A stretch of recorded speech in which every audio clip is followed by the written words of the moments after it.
gumaling ka agad yan. Yan.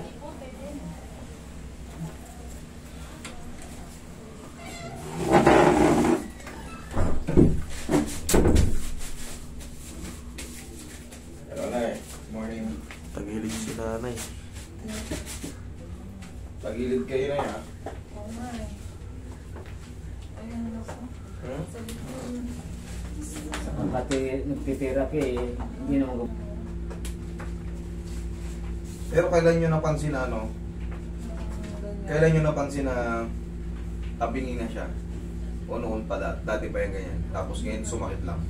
Nung ano pa ako nung October. Simula ng October nag-isipin nila ako. start lang naman yan, may yata, may yan, yung pagbukod ng kantin kasi siya. Ito, yung kaliwa niya ako.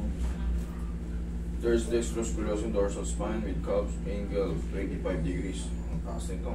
Ang laki ng angle na ito. Dextroscoliosis.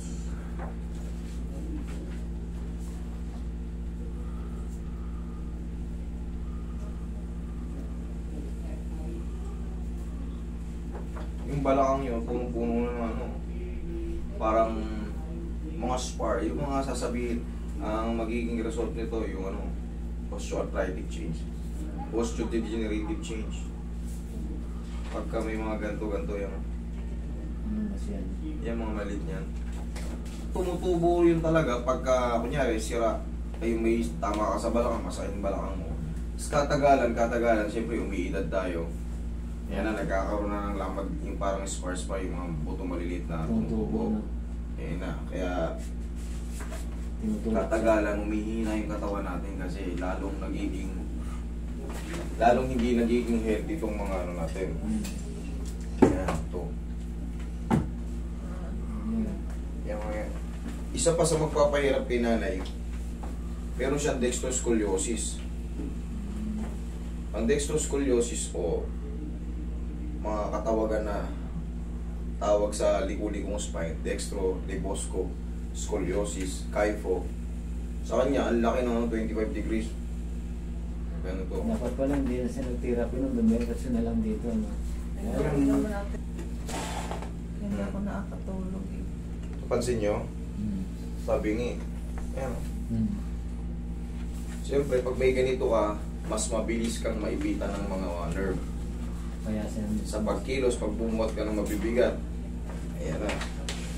Talagang hindi ka patutulogin ito pag pumeros to. Kailangan maibalik yung mga ano. Hindi na to may straight, lalo sa edad ni nanay. Yung 25 degrees, mababang porsyento na lang maano ron. Pero pagka na-release yung mga naiipit doon ng mga spinal nerve, yan, giginawa basta siya. hindi na siya na sumakit ka. Hindi na Okay siya na. Yung 25 degrees, mabawasan lang ng mga 5 degrees yan. Pero kung mga... basta wala yung mga nakaipit. Saan ang pinakamasakit sa inyo na eh? Dito. Dito siya. Dito siya. Okay. Sige, tanggalin mo na to. Upo kayo dyan ha. Dito yung masakit. Yan. Dito siya. Yan. Tapos dito. Tato siya dito. Sige.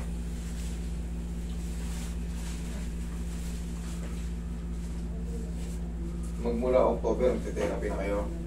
Ilang session na inawag nyo? Apat. Kahit na ako, minto na ako kasi ano naman, hindi naman Basta huwag nyo lang sabihin kung saan kayo nagte-therapy.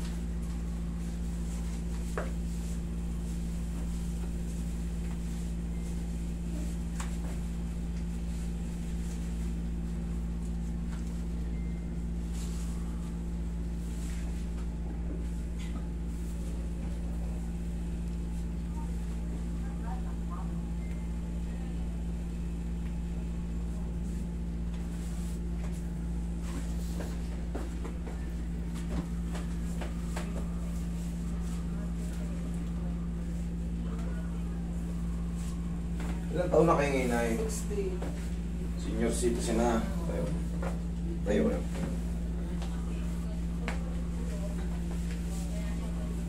Basta. Okay, kakapatihaya. Tiyaya ako. Hirapan kayo huminga, hindi naman. Nahirapan ako. Nung ano nga po sila, pag masakit, hinahapo ko. Hinahapo ko. Pinipigil yung hininga nyo pag sumasakit. Um, Ngayon, mahirapan ba kayo huminga? ano po, nakahiga ako. Hirap ako. Pag nakahiga kayo, bagay oh. Tagilid kayo ngayon. Tagilid kayo. Pag-uwi natin yung ano, posisyon agad para ano.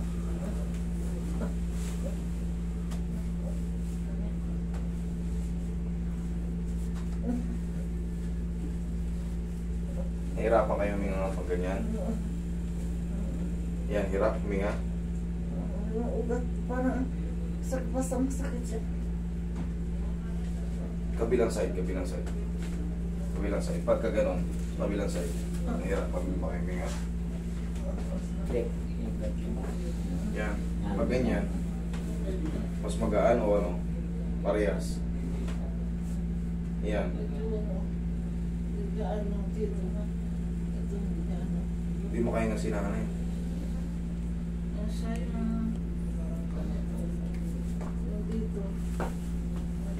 Yung ganyang pakiramdam niya, magmula pa nung May or nung October. Ito na lang. Kailan? Mga ano lang to, mga November siguro. Na medyo humigpit na talaga. Oo, umipit siya. Kahit wala kayong ginagawa, humiga lang kayo. Medyo talagang ano na, Oo. rough na. Pero dito, biglaan. Medyo mahirap ano to. Ganito, medyo nakakatakot tong ano yun. Kasi, ang hininga, pag yan ang nawala, eh sigurado, collapse ka tayo. Pero Lord, tulungan mo kami. Relax lang. Bibiyaya ka.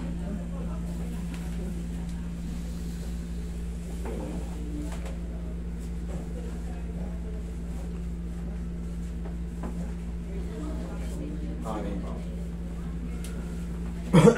Ganyan. Ganyan mo. Ganyan. Nahirapan kayo huminga pa? Tandaan nyo, pag nag-loss grip kayo, yung kaliwa nyo ano, yung kaliwa nyong kamay, Masakit din. iangat nyo.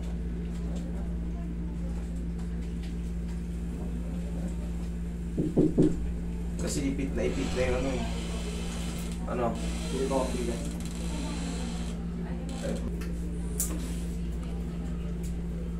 Thank you, Lord.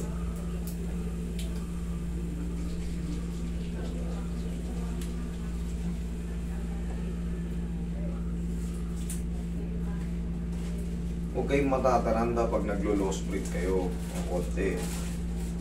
Iangat nyo yan. Yan, sa kaliwa.